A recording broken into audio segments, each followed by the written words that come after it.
My dear students, तो आज हम लोग बोर्ड 12th बोर्ड के अकॉर्डिंगली जो सबसे इम्पोर्टेंट टॉपिक है इलेक्ट्रोकेमिस्ट्री, वो हम लोग डिस्कस करते हैं, है ना। इलेक्ट्रोकेमिस्ट्री में जैसा कि आपको पता है कि ये 9 मार्क्स का चैप्टर है, टॉपिक है ये। तो इलेक्ट्रोकेमिस्ट्री के अंदर जो है वो हम लोग डिस्कस करेंगे कि इलेक्ट्रोकेमिस्ट्री में क्या क्या टॉपिक हम लोग को डिस्कस करना है। कंसेप्चुअली ये काफ़ी इंपॉर्टेंट टॉपिक है इलेक्ट्रोकेमिस्ट्री। बेसिकली इसमें जो फर्स्ट पार्ट हम लोग को डिस्कस करना है वो है रिडॉक्स रिएक्शन, क्योंकि ये इलेक्ट्रोकेमिस्ट्री क्या है। इलेक्ट्रोकेमिस्ट्री में जैसे कि ये दो पार्ट है इसका, एक है इलेक्ट्रिसिटी और एक है केमिस्ट्री। मतलब एक जो है इसमें इलेक्ट्रिकल एनर्जी है और ये इलेक्ट्रिकल एनर्जी चेंज होता है केमिकल एनर्जी में। The chemical electrical energy is converted into chemical energy. तो जब इलेक्ट्रिकल एनर्जी चेंज होगा केमिकल एनर्जी में, तो इसको कहेंगे हम लोग इलेक्ट्रोलाइसिस। और ये इलेक्ट्रोलाइसिस होता है इलेक्ट्रोलाइटिक सेल में। तो हम लोग इसका फर्स्ट पार्ट डिस्कस करेंगे इलेक्ट्रोलाइटिक सेल। इसमें डिस्कस करेंगे फैराडेज लॉ ऑफ इलेक्ट्रोलाइसिस। और दूसरा पार्ट हम लोग डिस्कस करेंगे इसमें ये जो केमिकल एनर्जी है, this chemical energy is converted into electrical energy. तो इसको कहते हैं हम लोग, ये कहलाता है गैल्वेनिक सेल। क्या होता है ये होता है गैल्वेनिक सेल, या इसी को कहेंगे हम लोग इलेक्ट्रोकेमिकल सेल। Electrochemical cell. तो ये दो पार्ट में हम लोग को डिस्कस करना है, और दोनों ही प्रोसेस में ऑक्सीडेशन और रिडक्शन होता है। तो ऑक्सीडेशन और रिडक्शन होता है, इसलिए हम लोग को सबसे पहला जो सिलेबस है उसमें भी मेंशन किया हुआ है रिडॉक्स रिएक्शन। चाहे वो इलेक्ट्रिकल एनर्जी चेंज हो केमिकल एनर्जी में, जो इलेक्ट्रोलाइटिक सेल में होता है, तो उसमें भी रिडॉक्स रिएक्शन होता है, ऑक्सीडेशन और रिडक्शन होता है। और अब कितना इलेक्ट्रॉन लॉस हो रहा है, कितना इलेक्ट्रॉन गेन हो रहा है, इसके ऊपर डिपेंड करेगा कि कितना फैराडेज रिक्वायर्ड होता है, या ऑक्सीडेशन नंबर में कितना चेंज हो रहा है। तो इसलिए मैं सबसे पहले आप लोग को रिडॉक्स रिएक्शन को बहुत अच्छे तरीके से समझाता हूं, क्योंकि रिडॉक्स रिएक्शन का, ऑक्सीडेशन रिडक्शन का यूज इनऑर्गेनिक केमिस्ट्री में डी एंड एफ ब्लॉक में भी है, जो KMnO4 और K2Cr2O7 का रिएक्शन है उसमें 100% इसका यूज है। और जो कोऑर्डिनेशन केमिस्ट्री है, तो कोऑर्डिनेशन केमिस्ट्री में भी जब हम लोग आईयूपैक नेम लिखते हैं, या जब हम लोग किसी भी कंपाउंड में CFT या BBT में निकालते हैं हम लोग कि उसमें उसका जो इलेक्ट्रॉन है वो कितना लॉस हो रहा है, कितना गेन हो रहा है, तो उसमें भी इसका यूज होता है। So let us first discuss briefly about redox reaction. Redox reaction का कॉन्सेप्ट ना केवल इलेक्ट्रोकेमिस्ट्री में इंपॉर्टेंट है, but it will helpful in inorganic chemistry and also to find out the equivalent weight. क्योंकि जब आप फैराडेज लॉ डिस्कस करोगे सेकेंड लॉ, तो उसमें इक्विवेलेंट वेट के बेसिस पे ही फैराडेज सेकेंड लॉ है। So let us first discuss about redox reaction. तो देखो, ये जो प्रोसेस है ये रिडक्शन और ऑक्सीडेशन प्रोसेस होता है। ऑक्सीडेशन और रिडक्शन को समझना है हमें, और रिडॉक्स रिएक्शन इसी दो से मिलकर बना हुआ है। जैसे ये रिडक्शन का फर्स्ट 3 लेटर यूज हुआ है, फर्स्ट 3 लेटर RED रेड, और ऑक्सीडेशन का ये फर्स्ट 2 लेटर यूज हुआ है OX, इसीलिए ये एक साथ लिखा हुआ है रिडॉक्स रिएक्शन। तो रिडॉक्स रिएक्शन में ऑक्सीडेशन और रिडक्शन प्रोसेस हमेशा साथ साथ होता है। कोई भी केमिकल रिएक्शन है तो ऐसा कोई भी रिएक्शन नहीं है जिसमें केवल ऑक्सीडेशन होगा और रिडक्शन नहीं होगा, या केवल रिडक्शन होगा ऑक्सीडेशन नहीं होगा। Oxidation and reduction process takes place simultaneously. तो देखो ये आपको पता है, addition of oxygen is called oxidation और removal of hydrogen is called oxidation. और ऑक्सीडेशन क्या है? ऑक्सीडेशन इलेक्ट्रोनेगेटिव एलिमेंट है, तो हम लोग इसको इलेक्ट्रोनेगेटिव एलिमेंट के टर्म में भी डिफाइन कर सकते हैं कि removal of any electronegative element is called oxidation. और हाइड्रोजन क्या है? अच्छा ये ऑक्सीडेशन है ना, तो ऑक्सीडेशन में इसको आप ऐड करो, इलेक्ट्रोनेगेटिव एलिमेंट को ऐड करना है, एडिशन। और ये माइनस हमने यहाँ लिखा है, इसका मतलब ये इलेक्ट्रोनेगेटिव एलिमेंट है, इसको ऐड करते हैं। And removal of any electropositive element, किसी भी इलेक्ट्रोपॉजिटिव एलिमेंट का निकलना जो है वो ऑक्सीडेशन कहलाता है। रिडक्शन जस्ट इसका अपोजिट है, रिमूवल ऑफ ऑक्सीजन और एडिशन ऑफ हाइड्रोजन और removal of any electronegative element और addition of any electropositive element. ये सिंपल बेसिक ऑक्सीडेशन रिडक्शन का डेफिनेशन है।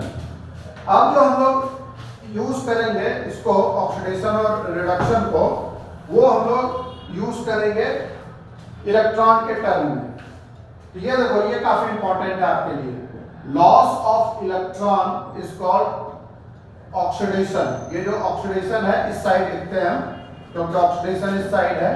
तो ये है loss of electron is called oxidation and gain of electron is called reduction.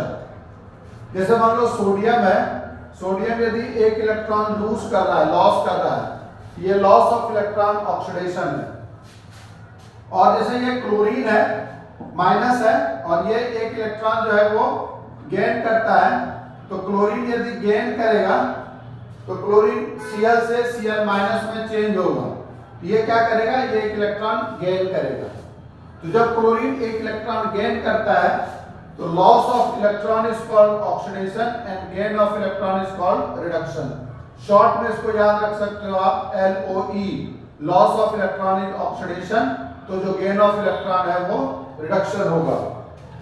अब जो सबसे इंपॉर्टेंट टर्म है, क्योंकि आप देखो जैसे कैल्शियम है, तो कैल्शियम यदि 2 इलेक्ट्रॉन लूज कर रहा है तो Ca2++2 इलेक्ट्रॉन, तो ये क्या हो गया?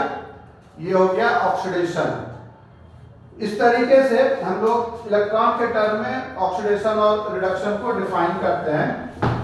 नेक्स्ट है हमारा in terms of oxidation number. तो जो सबसे इंपॉर्टेंट कंसेप्ट है वो है in terms of oxidation number. तो ऑक्सीडेशन नंबर को हम लोग कैसे डिफाइन करते हैं? ऑक्सीडेशन नंबर को ही मैं केवल रिडॉक्स रिएक्शन में बहुत डिटेल में आपको समझा रहा हूं, क्योंकि जब ऑक्सीडाइजिंग एजेंट या रिड्यूसिंग एजेंट का इक्विवेलेंट वेट निकालते हैं, उसमें कितना इलेक्ट्रॉन लॉस होता है या कितना इलेक्ट्रॉन गेन होता है, उसी के accordingly number of Faraday's use होगा। जब हम लोग ये फाइंड आउट करेंगे कि किसी केमिकल चेंज में कितना फैराडेज रिक्वायर्ड होता है एक पर्टिकुलर चेंज के लिए, तो ऑक्सीडेशन नंबर के कंसेप्ट को हम लोग ठीक से समझेंगे। ऑक्सीडेशन नंबर को हम लोग डिफाइन करते हैं, it is a formal charge, it is a formal charge which is associated with atoms, ions और molecules। एटम, आयन और मॉलिक्यूल के साथ जो एसोसिएट होता है, it is a formal charge, it is not a fixed number, it is not a fixed number। ये fixed number नहीं है। जैसे मान लो एक सिंपल एग्जांपल लेते हैं हम लोग ऑक्सीजन का। ऑक्सीजन यदि O2 के फॉर्म में है, यहाँ ऑक्सीडेशन नंबर 0 है। यदि ये H2O के साथ है, यहाँ ऑक्सीडेशन नंबर -2 है। यदि ये H2O2 के फॉर्म में है, मॉलिक्यूल है, तो यहाँ -1 है। यदि ये KO2 है, यहाँ इसका ऑक्सीडेशन नंबर -½ है।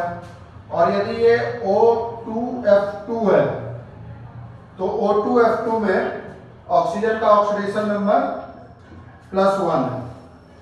तो देखो आप यहाँ एक ही एटम है ऑक्सीजन का, इसका ऑक्सीडेशन नंबर यहाँ 0 है। ये ऑक्सीजन है, सेम एटम है ना, सेम एलिमेंट वाटर में भी है, यहाँ भी -2 है। यहाँ ये डिफरेंट है, -1 है, यहाँ ये -½ है, यहाँ ये +1 है। तो ऑक्सीजन का ऑक्सीडेशन नंबर, हमने जस्ट एक एग्जांपल लिया था, तो इसमें क्या है कि ऑक्सीजन का ऑक्सीडेशन नंबर जो है वो चेंज होता है। मैं इस टॉपिक को इसलिए सबसे ज्यादा इंपॉर्टेंस देता हूं क्योंकि ये इलेक्ट्रोकेमिस्ट्री में भी इंपॉर्टेंट है, और कोऑर्डिनेशन कंपाउंड में जब हम लोग कंपाउंड का नाम लिखते हैं तो जो उसके साथ ऑक्सीडेशन नंबर लिखना पड़ता है हमें, और of course D and F block element में भी ऑक्सीडेशन नंबर का काफी यूज है, इसीलिए इसको आप ठीक से फोकस करो। आपको केमिस्ट्री में क्या है, यदि बेसिक कंसेप्ट क्लियर है आपका तो वही बार बार यूज होगा, उसी का एप्लीकेशंस होता है। ये सब चीज इसको ठीक ढंग से समझना है। तो पहले आप समझ लो कि ऑक्सीडेशन नंबर क्या होता है, ये फिक्स्ड नंबर नहीं है। सो oxidation number is a formal charge.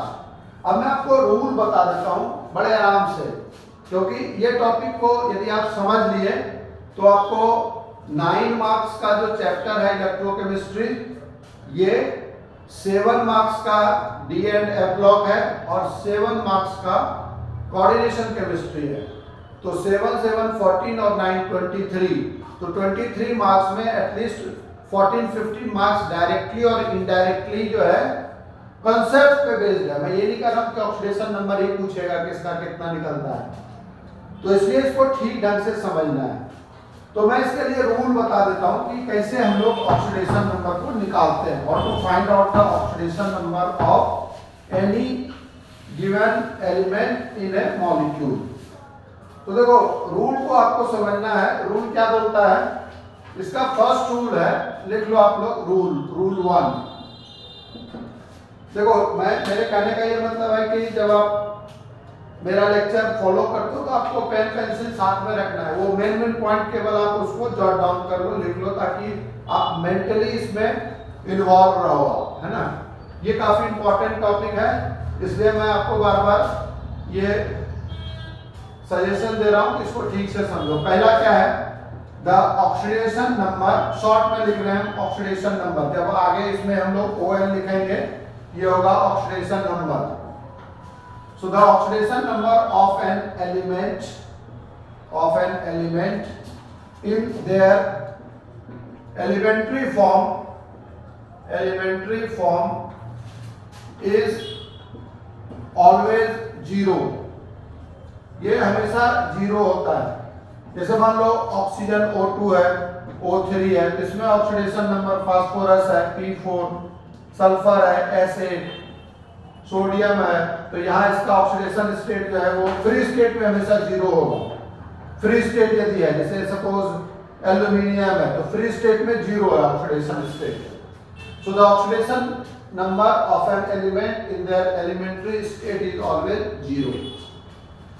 Second है इसका कि ऑक्सीडेशन नंबर जनरली जो होता है ग्रुप 1 to 13 का oxidation state, generally oxidation number जैसा कि पता है हमको कि ये फिक्स्ड नंबर नहीं होता है, तो इसलिए हम लोग क्या करते हैं कि इसमें आपको लिखना है rule 2, generally the oxidation number of group 1, 2 and 13 group element, 1, 2 and 13 group elements are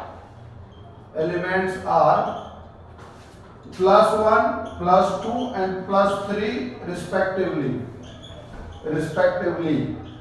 in a compound। किसी भी कंपाउंड में जब कोई फर्स्ट ग्रुप, सेकेंड ग्रुप या 13 ग्रुप का एलिमेंट है तो उसका ऑक्सीडेशन नंबर +1, +2 और +3 जनरली होता है। And the oxidation number of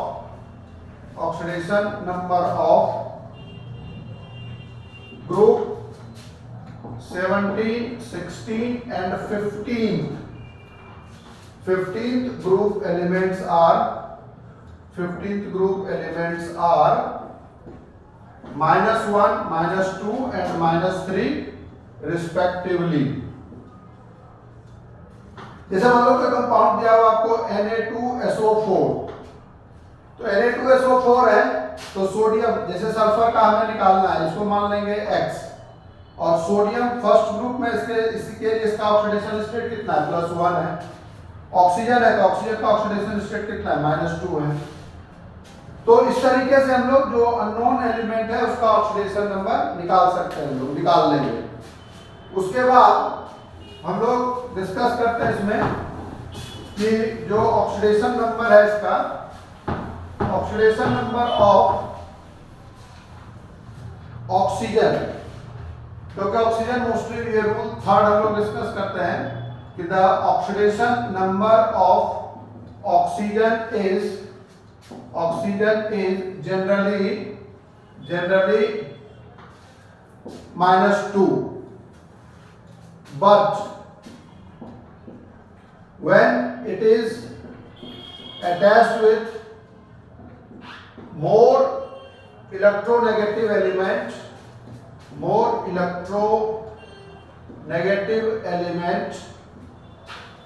then oxidation number of oxygen is +2।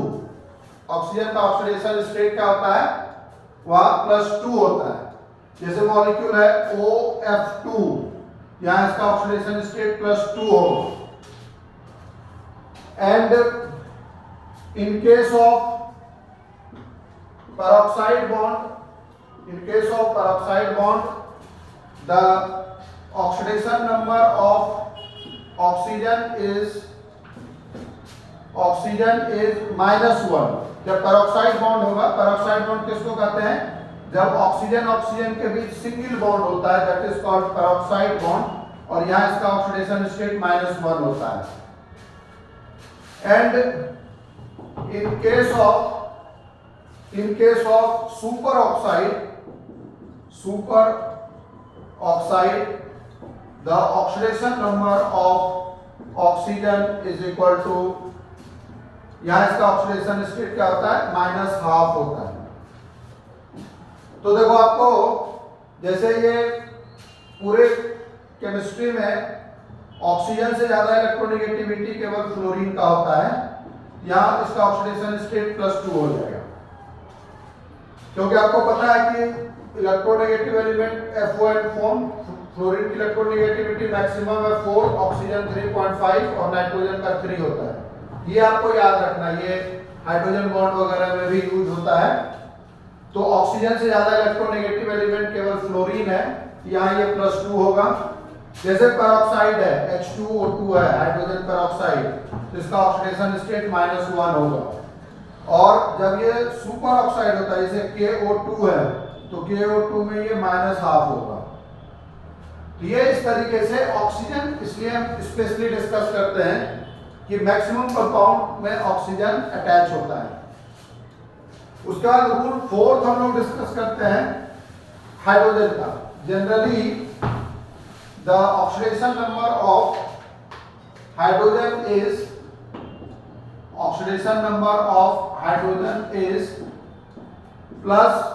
+1, but in case of metallic hydride,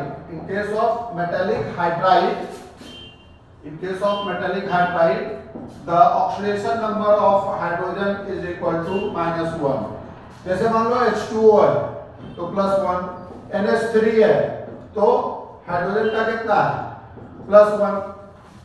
लेकिन जब ये मेटल के साथ, जब कोई मेटल हाइड्रोजन के साथ कंपाउंड बनाता है तो उसको कहते हैं हम लोग metallic hydride. Metallic hydride means when metal reacts with hydrogen and it forms metallic hydride, तो उसमें हाइड्रोजन का ऑक्सीडेशन स्टेट जो है मेटेलिक हाइड्राइड के केस में -1 होता है। जैसे सोडियम हाइड्राइड -1 है हाइड्रोजन का, कैल्शियम हाइड्राइड -1 है हाइड्रोजन का, अदरवाइज ये +1 होता है जब ये नॉन मेटल के साथ अटैच है। क्योंकि देखो हाइड्रोजन मेटल की तरह भी बिहेव करता है क्योंकि ये फर्स्ट ग्रुप में है, और ये नॉन मेटल की तरह भी बिहेव करता है क्योंकि ये 17th ग्रुप में है, सॉरी 17th ग्रुप की तरह बिहेव करता है। तो जो हाइड्रोजन का पोजीशन है पीरियोडिक टेबल में वो फर्स्ट ग्रुप में है क्योंकि इसका एटॉमिक नंबर 1 है, और ये मेटल की तरह बिहेव करता है, और ये नॉन मेटल की तरह भी बिहेव करता है, इसलिए ये मेटल के साथ हाइड्राइड बनाता है। अब रूल नंबर 5 आपको जानना है। अब तो हमने जैसे मेन जो एलिमेंट है उसके ऑक्सीडेशन नंबर को हम लोग जनरली सीख गए हैं कि जनरली इसका ऑक्सीडेशन नंबर क्या होगा। अब इसे रूल नंबर 5 है, the oxidation number of metal is plus and oxidation number of non metal is minus. यदि मेटल है तो उसका ऑक्सीडेशन नंबर +1 लेना है, या जनरल बेटर टर्म ये है कि जो ज्यादा इलेक्ट्रोपॉजिटिव पार्ट होता है उसको हम प्लस लेते हैं, और जो इलेक्ट्रोनेगेटिव पार्ट होता है उसको माइनस लेते हैं। उसके बाद rule 6, the total sum of oxidation number of all elements in a neutral molecule is always equal to 0। जैसे मान लो आप K2Cr2O7 है तो K2Cr2O7 में टोटल सम जो होगा ये 0 होगा। अब पोटेशियम हमें पता है ये फर्स्ट ग्रुप का एलिमेंट है, ऑक्सीजन -2 होता है, और इसका जैसे जिसका निकालना है उसको हम x मान लेंगे, तो क्रोमियम का इसमें 2 एटम है इसलिए 2x हो गया। तो टोटल सम जो है इसको इक्वेट करेंगे 0 से यदि ये न्यूट्रल मॉलिक्यूल है, और यदि कोई चार्ज कंटेनिंग स्पीशीज होता है, the total sum of oxidation number of all element in a neutral molecule is always equal to 0, and for charge containing molecule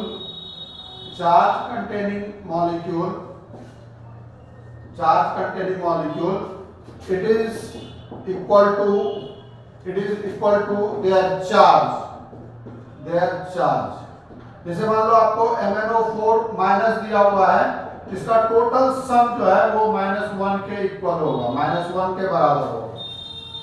जो इसके ऊपर चार्ज होता है, जैसे मान लो यहाँ हमारा रहता है SO4 2 माइनस, तो इसका टोटल सम जो है वो -2 होगा, मतलब -2 के इक्वल होगा ये।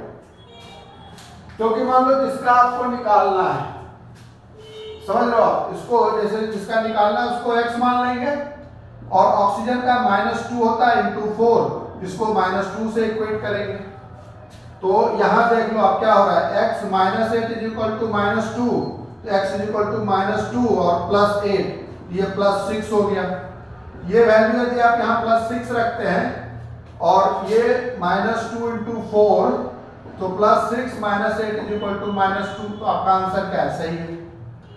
तो चार्ज के बराबर यदि है तो उसको इक्वेट करेंगे, जैसे कोऑर्डिनेशन केमिस्ट्री में करेंगे कि जो हमारा कोऑर्डिनेशन एंटिटी होता है, जो सेंट्रल स्पीशीज है, उसका जो चार्ज है उसके साथ इक्वेट करके ऑक्सीडेशन नंबर निकालेंगे। तो अब देखो रूल नंबर 7 जो है वो हम डिस्कस करते हैं, और ये हमारा लास्ट रूल होगा, रूल नंबर 7। रूल नंबर 7 में हम लोग ये सीखते हैं कि भाई देखो ऐसा है कि जैसे हमने बोला कि ऑक्सीडेशन नंबर क्या है, फॉर्मल चार्ज है, oxidation number is not a fixed number. तो इसका वेरिएशन कहां से कहां तक होगा, मतलब मिनिमम वैल्यू क्या हो सकती है, मैक्सिमम वैल्यू क्या हो सकती है, इसका तो एक रेंज होगा ना। ऐसा तो नहीं है कि -∞ टू +∞ वेरी करेगा। तो ये सीखना बहुत जरूरी है कि इसका ऑक्सीडेशन नंबर का वेरिएशन क्या है, ऑक्सीडेशन नंबर चेंज कैसे होता है।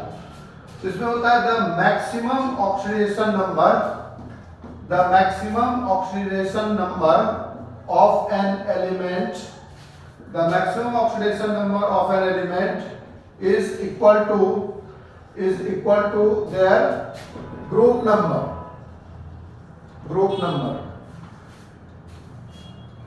And in case of p block element,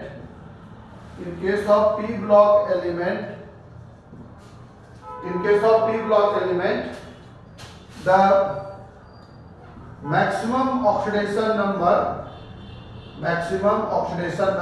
is group number -10. इसको मैं इलैबोरेट करूंगा इसे एग्जांपल लेके।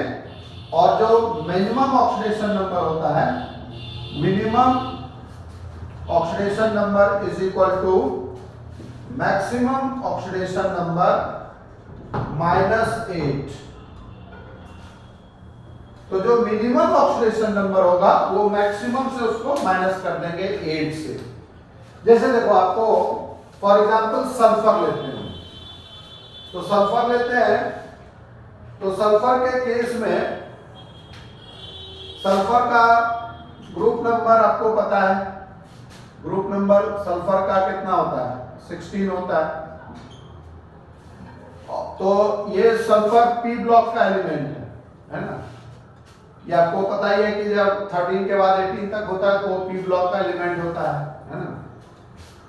तो इसमें इसका जो ग्रुप नंबर है वो 16 है, तो इसका जो मैक्सिमम ऑक्सीडेशन नंबर होगा वो होगा 16 - 10। जैसा कि मैंने यहाँ रूल में बताया था कि in case of P block element, ये जो पी ब्लॉक एलिमेंट है इसका मैक्सिमम ऑक्सीडेशन नंबर होता है ग्रुप नंबर -10।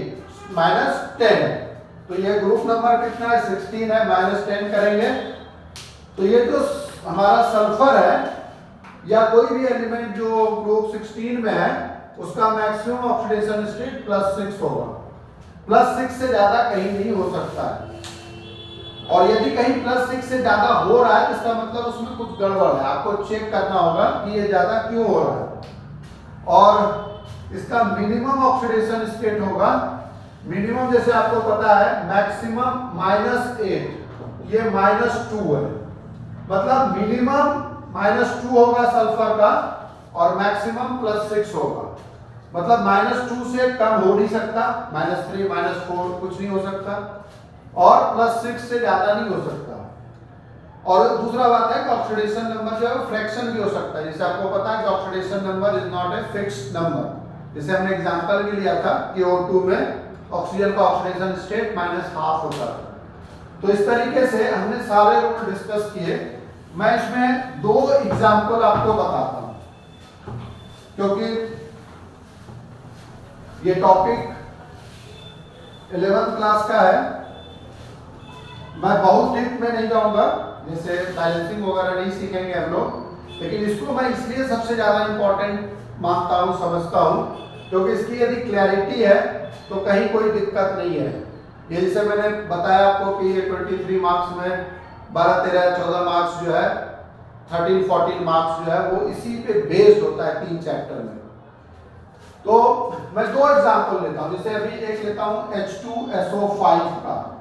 तो H2SO5 में जैसे सल्फर का ऑक्सीडेशन स्टेट निकालना है, तो हाइड्रोजन का हर एक स्टूडेंट को पता है कि भाई ये फर्स्ट ग्रुप में है तो +1 और कितना एलिमेंट है तो 2 है।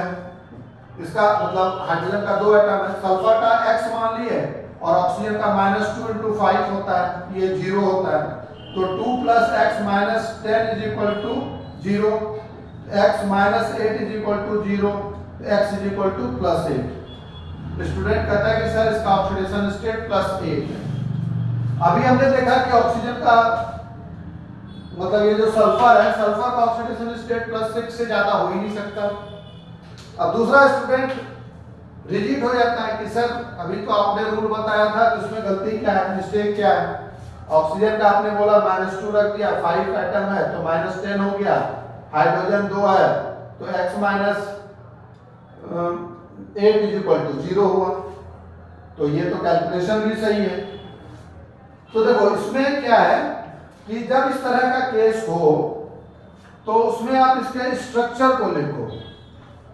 तो स्ट्रक्चर लिखना है हमें H2SO5 का। तो ये जो इसका स्ट्रक्चर होता है वो हम लोग ऐसे लिखते हैं H2SO5 का। तो H2SO5 का जो स्ट्रक्चर है इसमें आप देख रहे हो कि ये जो बॉन्ड है ये पेरोक्साइड बॉन्ड है, और हमने अभी डिस्कस किया था कि पेरोक्साइड बॉन्ड में ऑक्सीजन का ऑक्सीडेशन स्टेट -1 होता है। यहाँ हमने 5 ऑक्सीजन में 5 का 5 oxygen, for all the 5 oxygen we have consider -2, but out of 5 due to presence of one peroxide bond due to 2 oxygen atom where the oxidation state is -1, so now this hydrogen is +1, this hydrogen is +1, this oxygen is -2, this is -2, this is -2, and for this sulfur you have to calculate it is X। तो 2 hydrogen +1 into 2 ये सही है, और X निकालना आपको hydrogen का। Out of 5 oxygen 3 is -2 into 3 and 2 is -1 into 2 is equal to 0। तो अब जो है इसका जब हम कैलकुलेशन कर रहे हैं तो ये कितना आ रहा है, +2 + x -6 -2 is equal to 0। तो ये हो गया x -6, -2 + 2 कैंसिल कर दिया है, तो x is equal to हो गया आपका +6। तो देखो ऑक्सीजन का ऑक्सीडेशन स्टेट कभी भी +6 से ज्यादा नहीं होगा। यदि कहीं +6 से ज्यादा हो रहा है इसका मतलब कुछ गड़बड़ है। तो हमने क्या किया, इसका स्ट्रक्चर लिख दिया, है ना। तो इसी तरीके से मैं एक और एग्जांपल लेता हूं, जैसे ये तो बहुत काफी सिंपल है, कुछ भी ले लो आप। देखो साइंस में कोई सिंपल है कोई टफ नहीं होता, जो चीज आपको समझ में आ गई वो काफी सिंपल है, और जो नहीं समझ में आया वो टफ होता है, दिक्कत होती है उसमें बच्चों को। ये जैसे मॉलिक्यूल है Cr2O7 ले लेते हैं, Cr2O7 2-। यहाँ क्रोमियम का 2 आइटम है, इसको X मान लेते हैं 2x, और ऑक्सीजन का हमें पता है कि -2 into 7 है, ये -2 है, तो 2x - 12 is equal to -2, so 2x is equal to -2 + 14 that is +12, तो x is equal to +6। ये बिल्कुल सिंपल रूल से बन गया, इसमें कोई एक्सेप्शन नहीं है, कोई इसमें रूल नहीं लगा जो डिसओबे करता हो। सारे ऑक्सीजन का -2 है, तो इस तरीके से जहां चार्ज कंटेनिंग स्पेसीज होगा उसका निकाल लोगे आप। तो क्रोमियम का ऑक्सीडेशन स्टेट कभी भी +6 से ज्यादा नहीं हो सकता, क्योंकि क्रोमियम का एटॉमिक नंबर 24 है, और ये पीरियोडिक टेबल के डी ब्लॉक एलिमेंट में 6th ग्रुप में प्रेजेंट है। अब जैसे हम एक दूसरा एग्जांपल लेते हैं, ये मैं समझाने के लिए ले रहा हूं ताकि आपको ऑक्सीडेशन नंबर निकालने के समय थोड़ा सा कॉन्शियस रहना है, सीरियस रहना है। जैसे दूसरा मॉलिक्यूल लिया मैंने CrO5, क्रोमियम पेंटाऑक्साइड CrO5। अब इसका ऑक्सीडेशन नंबर स्टूडेंट को निकालने के लिए यदि हम निकालें इसको, तो इसमें -2 into 5 और x क्रोमियम का निकालना है is equal to 0, x is equal to -10 is equal to 0, so x is equal to +10। Rule के हिसाब से तो ये सही है, लेकिन अभी हमने ये डिस्कस किया था कि क्रोमियम का ऑक्सीडेशन स्टेट कभी भी +6 से ज्यादा नहीं होगा। यहां +10 कैसे हो गया? तो अभी जैसे हम लोगों ने डिस्कस किया था कि भाई इसका क्या करना है, स्ट्रक्चर लिखना है, लुईस डॉट स्ट्रक्चर। केमिस्ट्री तो स्ट्रक्चर पे ही बेस्ड है ना, जिसका केमिकल बॉन्डिंग कंसेप्ट काफी स्ट्रांग है, फाउंडेशन स्ट्रांग है, उसे तो कोई प्रॉब्लम ही नहीं, क्योंकि बॉन्डिंग आपको पता होना चाहिए भाई कंपाउंड में बॉन्ड किस तरीके का है। तो बॉन्ड यदि पता है तो यहाँ ये जिसको हम समझ रहे थे कि 5 ऑक्सीजन में all the 5 oxygen having oxidation state -2, तो उसमें से तो 4 ऑक्सीजन का ऑक्सीडेशन स्टेट -2 है ही नहीं, पेरोक्साइड बॉन्ड है। तो पेरोक्साइड बॉन्ड के केस में 4 ऑक्सीजन का out of 5 4 oxygen having oxidation state -1, और इसका जो ऑक्सीडेशन स्टेट है वो है -2, और क्रोमियम का हम निकाल रहे हैं x is equal to what. तो अब आप इसको, जहां ये सिंपल वे में हमने 5 ऑक्सीजन का -2 रखा था, ये हो गया x plus -1 into 4 plus -2 is equal to 0, So x minus 4 minus 2 is equal to 0. So x is equal to plus 6. तो देखो अब आपका आ गया आंसर। इसमें प्रॉब्लम का है और इसीलिए ये काफी फेमिलियर स्ट्रक्चर है, इसको कहा जाता है बटरफ्लाई स्ट्रक्चर। अभी देखो ये मैं क्लैरिटी के लिए ये चीज बता दिया कि आपको इतना इंपॉर्टेंस क्यों देना है ऑक्सीडेशन नंबर को। तो ये जो है ऑक्सीडेशन नंबर का आप प्रैक्टिस कर लेना। अब हम आते हैं कि इलेक्ट्रोकेमिस्ट्री का जो पार्ट है हमारा, जो हम लोग डिस्कस किए थे इलेक्ट्रोकेमिस्ट्री, उसमें पहला पार्ट हम लोग डिस्कस करेंगे इलेक्ट्रोलाइसिस। तो इलेक्ट्रोलाइसिस को ठीक से समझना है हमें कि इलेक्ट्रोलाइसिस क्या कहलाता है, क्या होता है इलेक्ट्रोलाइसिस। देखो साइंस में मोस्टली वर्ड जो है वो ग्रीक वर्ड या लैटिन वर्ड से आया है और उसका मीनिंग समझना है हमें। जैसे ये टर्म है इलेक्ट्रो प्लस लाइसिस, मतलब इलेक्ट्रिसिटी, इलेक्ट्रो मतलब इलेक्ट्रिसिटी, और लाइसिस मीन्स होता है डिसोसिएशन, ब्रेक होना, डिकम्पोज होना। तो ये कहलाता है डिसोसिएशन ड्यू टू इलेक्ट्रिसिटी। मतलब किसी भी सब्सटेंस में, किसी भी इलेक्ट्रोलाइट में हमने क्या किया, इलेक्ट्रिसिटी पास कर दिया और वो सब्सटेंस यदि डिकम्पोज हो गया, ब्रेक हो गया, so that breaking is due to passage of electricity. When we allow to pass the current, it will dissociate into their respective ions. तो ये मॉलिक्यूल, ये इलेक्ट्रोलाइट क्यों डिसोसिएट हो रहा है? ये इसलिए डिसोसिएट हो रहा है कि हमने इसमें इलेक्ट्रिकल एनर्जी पास किया और उस इलेक्ट्रिकल एनर्जी ने मॉलिक्यूल को डिकम्पोज कर दिया, ब्रेक कर दिया। That is called electrolysis. तो इलेक्ट्रोलाइसिस यदि हो रहा है तो करंट आप कहाँ पास करोगे? करंट को पास करने के लिए एक एनोड और एक कैथोड चाहिए, उसके लिए इलेक्ट्रोलाइटिक सेल चाहिए।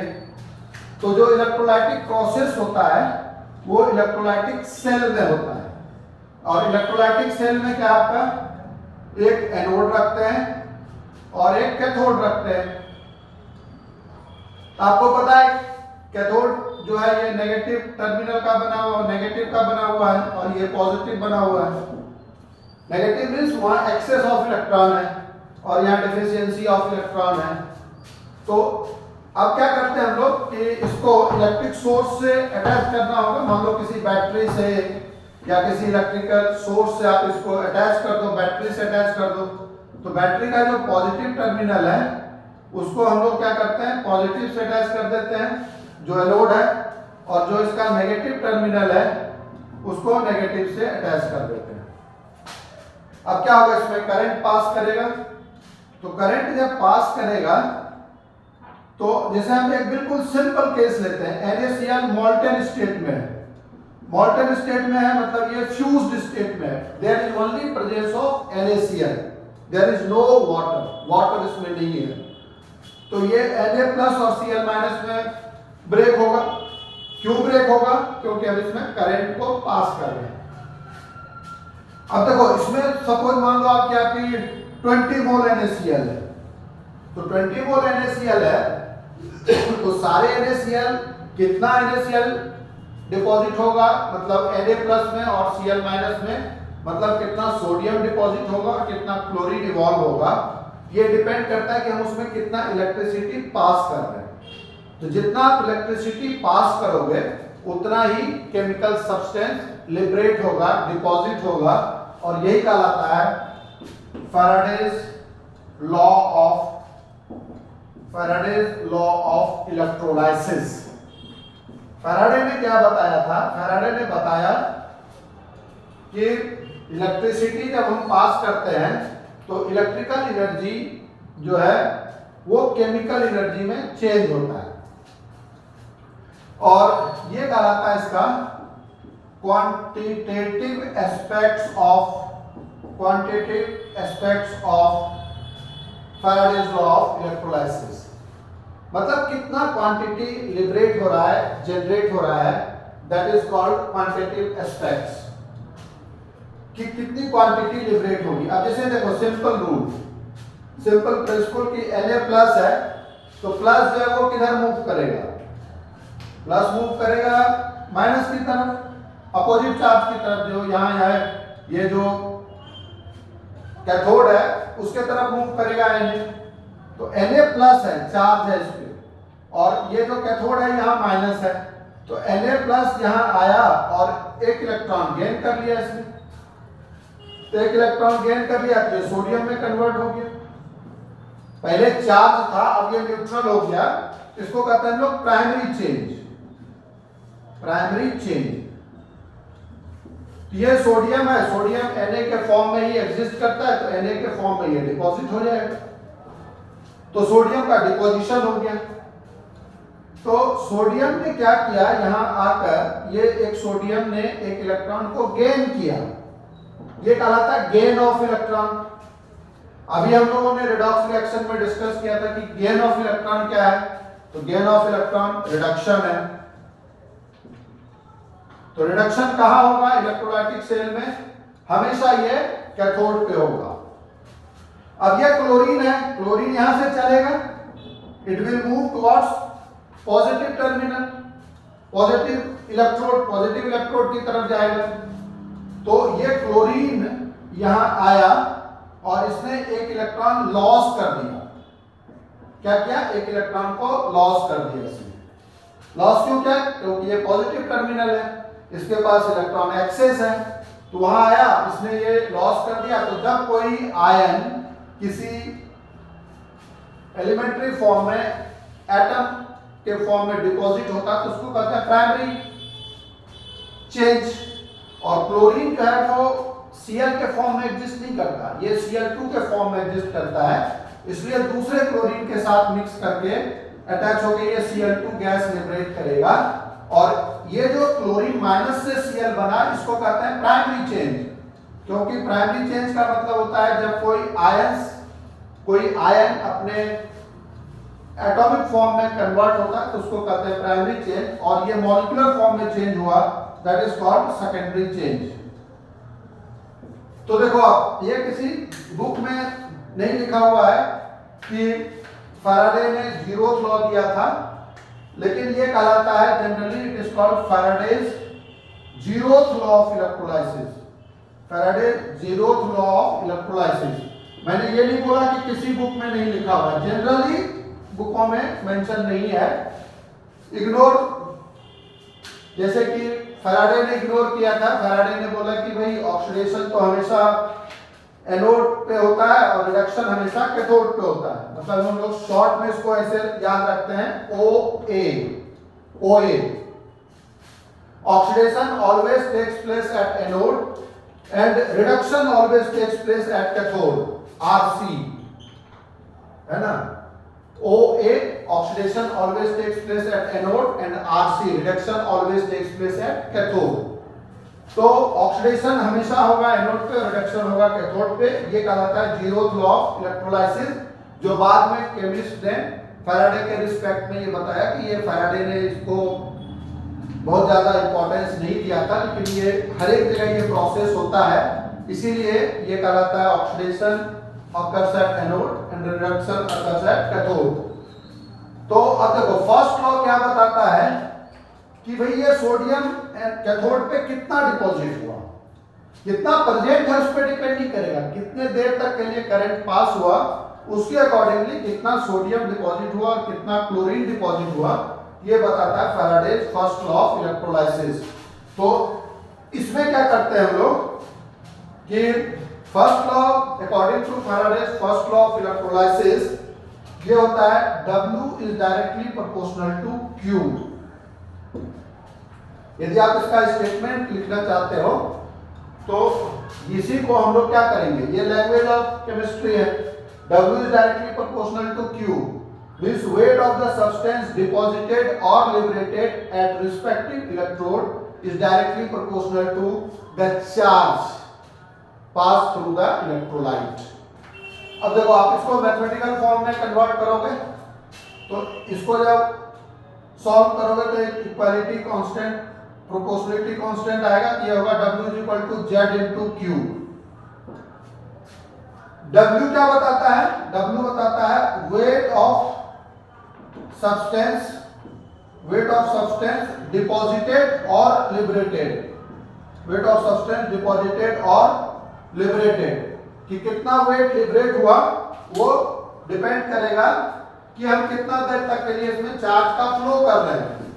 और जब आप इसको फर्दर और एक्सपेंड करोगे तो इसमें इसको हम लोग लिख सकते हैं W is equal to Z.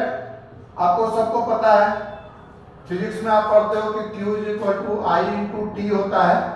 I हमेशा होगा current in ampere, current in ampere. और हमेशा आपको एक चीज ध्यान में रखना है कि T जो है, T is always time in second. Time यदि मिनट में दिया हुआ है, आवर में दिया हुआ है प्रॉब्लम में, तो उसको हमेशा सेकेंड में चेंज करेंगे, 60 से मल्टीप्लाई करेंगे यदि मिनट में दिया हुआ है तो जेड जो है, जेड कहलाता है हमारा क्या, प्रोपोर्शनलिटी कांस्टेंट, या ये कहलाता है electrochemical equivalence. It is called electrochemical equivalence. देखो एक सिंपल बेसिक फार्मूला है, W is directly proportional to Q। इसी को हम एक्सपेंड कर रहे हैं, प्रोपोर्शनलिटी कांस्टेंट जेड। जेड का वैल्यू प्रॉब्लम में कई बार दिया हुआ नहीं रहता है। अब वही आके सारी प्रॉब्लम स्टार्ट होती है। तो इसमें जो है Z इज इक्वल टू होता है E/F। अब प्रॉब्लम में E भी नहीं दिया रहता है। E मींस, देखो अब मैं इसको लिख देता हूं, W जो है, W है जैसे यहां लिखा हुआ है W is weight of substance deposited. Z को मैंने लिख दिया, ये इलेक्ट्रोकेमिकल इक्विवेलेंस है। I जो है करंट इन एम्पियर है, T टाइम इन सेकेंड है। और ये जो E है, E होता है इक्विवेलेंट वेट, इक्विवेलेंट वेट। और F होता है फैराडेज कांस्टेंट, फैराडेज कांस्टेंट। तो फैराडेज कांस्टेंट का वैल्यू जो है वो प्रॉब्लम में आपको दिया हुआ रहेगा, और यदि नहीं रहेगा तो ये वैल्यू हमेशा हम लोग 96,500 कूलम्स कंसीडर करते हैं, 96,500 कूलम्स। और ये जो है फैराडे इलेक्ट्रिसिटी का सबसे बड़ा यूनिट है, दैट इज 96,500 कूलम। यदि आप इसको डिराइव करना चाहते हो तो फैराडे इज इक्वल टू होता है N into E। N means Avogadro's number 6.022 into 10⁻23, और चार्ज ऑफ इलेक्ट्रॉन होता है 1.66 इंटू 10⁻⁻19 कूलम। ये नंबर है, ये इसका यूनिट है, इसको मल्टीप्लाई करोगे आप तो ये वैल्यू आएगा अप्रॉक्सीमेट। ऐसे एग्जैक्ट वैल्यू जो है 96,488 के अप्रॉक्सीमेट आता है। ये हम लोग इसको कंसीडर करते हैं। और यदि वैल्यू कहीं प्रॉब्लम में मेंशन दिया हुआ है, जैसे प्रॉब्लम में क्वेश्चन पेपर में पहले दिया हुआ रहता तो वही वैल्यू पुट करना है। 2-4 नंबर डिजिट का डिफरेंस होता है, मतलब नंबर का क्या होगा 96,488, अदरवाइज हम लोग 96,500 कंसीडर करते हैं। अब देखो आपको इक्विवेलेंट वेट का जो है मेन कांसेप्ट क्लियर होना चाहिए। इक्विवेलेंट वेट अभी जो हमारे पर्पस के लिए यूज होगा, यहाँ दो ही टर्म है। जैसे इक्विवेलेंट वेट तो फिक्स होता नहीं है, लेकिन इलेक्ट्रोकेमिस्ट्री के पर्पस में जितना भी प्रॉब्लम एनसीईआरटी में है या कहीं से भी सॉल्व करोगे आप, तो equivalent weight is equal to atomic weight upon valency. एक होता है एटॉमिक वेट अपॉन वैलेंसी। इस तरीके से हम लोग इक्विवेलेंट वेट निकालते हैं। और दूसरा जो है, यदि इक्विवेलेंट वेट किसी ऑक्सीडाइजिंग एजेंट का या रिड्यूसिंग एजेंट का निकालना है तो वो कहलाता है equivalent weight of oxidising agent और reducing agent. Equivalent weight of, यहां बात कर रहे हैं ऑक्सीडाइजिंग एजेंट की। देखो जिसका रिडक्शन होता है वो खुद ऑक्सीडाइजिंग एजेंट है। अभी जैसे हमने डिस्कस किया था रिडॉक्स रिएक्शन में कि जिसका ऑक्सीडेशन नंबर डिक्रीज होता है दैट इज कॉल्ड रिडक्शन, और जिसका रिडक्शन, जो रिडक्शन है वही सेम चीज ऑक्सीडाइजिंग एजेंट है। तो equivalent weight of oxidising agent is equal to हो जाएगा molecular weight of oxidising agent, molecular weight of oxidising agent upon change in oxidation number, change in oxidation number per molecule. Per molecule में कितना change हो रहा है, एक molecule के अंदर जितना एटम होगा उसमें नहीं, पर मॉलिक्यूल में कितना चेंज होगा, that is called change in oxidation number per molecule.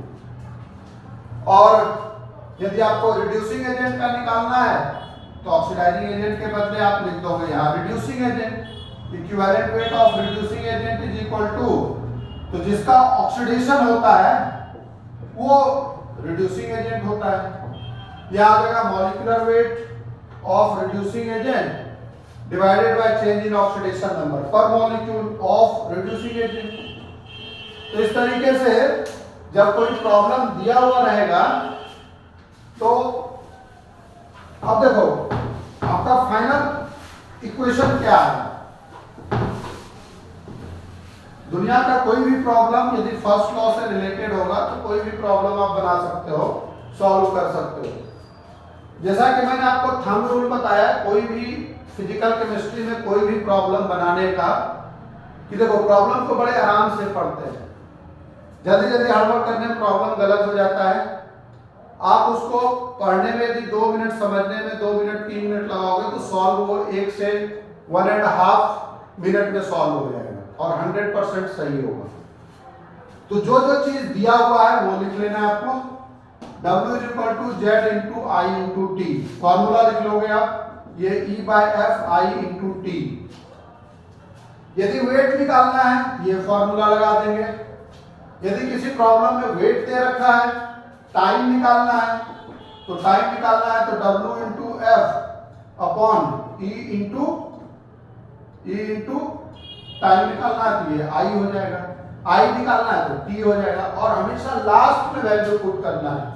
अब जैसे मान लो आपको दिया हुआ है कि कैल्शियम है और इसमें हम लोग 5 फैराडे पास करते हैं CaCl2 में, पूछ रहा है कितना इसमें वेट डिपॉजिट होगा। जैसे सपोज 10 मिनट के लिए पास कर रहे हैं, है ना, 10 मिनट के लिए पास कर रहे हैं, 30 एम्पियर पास कर रहे हैं फॉर एग्जांपल।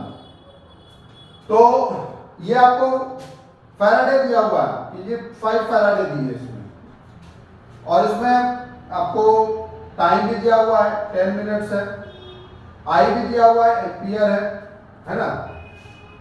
तो इसमें कितना वेट डिपॉजिट होगा, तो वेट डिपॉजिट होगा तो अब स्टूडेंट पूछता है कि इक्विवेलेंट वेट तो दिया हुआ है ही, क्योंकि और तो सब दिया हुआ ना, आपको वेट निकालना है। ई नहीं पता, फैराडे दिया हुआ है 5 फैराडे, मतलब 96,500 इंटू 5। आई दिया हुआ आपको कितना 30 एम्पियर, टाइम दिया हुआ 10 मिनट, तो इसको सेकंड में चेंज करना है। अब स्टूडेंट कहता है कि सर इसमें तो इक्विवेलेंट वेट है ही नहीं, तो एक लीनियर इक्वेशन में 2 अननोन कैसे निकलेगा। तो इक्विवेलेंट वेट आपको दिया हुआ है, उसको समझना है। जैसे ये तो हर एक बच्चों को पता ही, हर एक स्टूडेंट को, कि कैल्शियम का एटॉमिक वेट 40 होता है और कैल्शियम की वैलेंसी 2 है। मान लो वैलेंसी आप कुछ देर के लिए भूल गए, ये CaCl2 है, तो आपको पता है कि charge of cation is equal to charge of anion होता है। तो क्लोरीन का तो पता है, ये -1 होता है इंटू 2, ये +2 होगा, तभी तो +2 -2, ये मॉलिक्यूल न्यूट्रल है, 0 है। मॉलिक्यूल क्या है, न्यूट्रल है, CaCl2। कैल्शियम का जैसे सपोज हमने भूल गया कि इसका कितना वैलेंसी है, तो क्लोरीन 17th ग्रुप में होता है। तो क्लोरीन का ऑक्सीडेशन स्टेट, मतलब इसका जो वैलेंसी हम लोग लिखते हैं, वैलेंसी नेगेटिव कभी नहीं होता, लेकिन पॉजिटिव और नेगेटिव होता है, इलेक्ट्रो पॉजिटिव इलेक्ट्रो नेगेटिव। तो ये इलेक्ट्रोनेगेटिव पार्ट है, तो इसको हम लोग -1 इंटू 2 करते हैं, तो ये +2 होगा। तो इसको 40/2 कर दोगे, ये आपका निकल गया क्या, इक्विवेलेंट वेट। तो इस तरह से कोई भी प्रॉब्लम आप सॉल्व कर सकते हो, इसको बड़े आराम से सॉल्व कर सकते हो। देखो होता क्या है कि जैसे मैं लेक्चर दे रहा हूँ तो पढ़ने में आप इतना कंसंट्रेट हो जाते हो कि आप सब्सक्राइब करना भूल जाते हो। मैं ये नहीं कहता कि आप सब्सक्राइब नहीं करना चाहते हो, आप सब्सक्राइब करना भूल जाते हो, तो आप सब्सक्राइब जरूर कर लेना और अपने फ्रेंड को शेयर करना, लाइक जरूर करना आप इसको। मैं नेक्स्ट क्लास में डिस्कस करूंगा Faraday's second law of electrolysis, और फिर हम लोग उसमें डिस्कस करेंगे गैल्वेनिक सेल। क्योंकि ये इलेक्ट्रोकेमिस्ट्री 9 मार्क्स का है, बड़ा चैप्टर है, कंसेप्ट बहुत क्लियर होना चाहिए। न्यूमेरिकल प्रॉब्लम इसमें कम है, लेकिन इसमें ये चैप्टर थोड़ा सा छोटा पार्ट है जो समझना है। तो इसमें हम लोग इसको 3 लेक्चर में कंप्लीट करेंगे। पहला लेक्चर में आज हमने पूरा रिडॉक्स रिएक्शन जो बेस है, फाउंडेशन है, उसको डिस्कस किया। फिर फैराडेज लॉ फर्स्ट लॉ और second law, electrochemical series, galvanic cell, ये सब नेक्स्ट क्लास में डिस्कस करेंगे, वो काफी इंपॉर्टेंट है। तो आप सब्सक्राइब जरूर करना और फिर नेक्स्ट क्लास में हम लोग इसको डिस्कस करते हैं second part. Then see you in the next class. Thank you.